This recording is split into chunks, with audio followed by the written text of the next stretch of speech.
Yo blode, Sak DodorVibe la. O baz, koto keye? M'tende an pile moun a pale de li. DodorVibe Radio se yon nouvo stasyon radio nan la kou Brooklyn. Yo jwe bon müzik epi yo pay bon informasyon. Ki jan sa?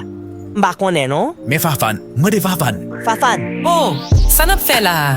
Sak pase mesye myo? sa ou kon de DodorVibe, sa ye mem. DodorVibe FM yo relil.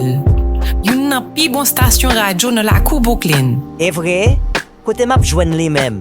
Wap jwen di tout kote. Ki jan tout kote la? Tout kote mdi yo.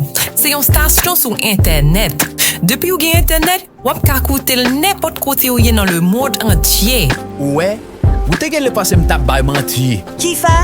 Le monde entier? J'entends d'elle. Epi, gratis ti chéri. Oh, ebyen, kote map jwen radio sa.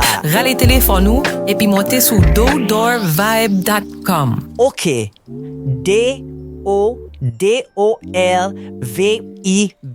DodorVibe.com. C'est ça. Bisous mes amours. You're chilling with the smoothest sounds on DodorVibe FM, bringing you that laid-back vibe straight from Brooklyn.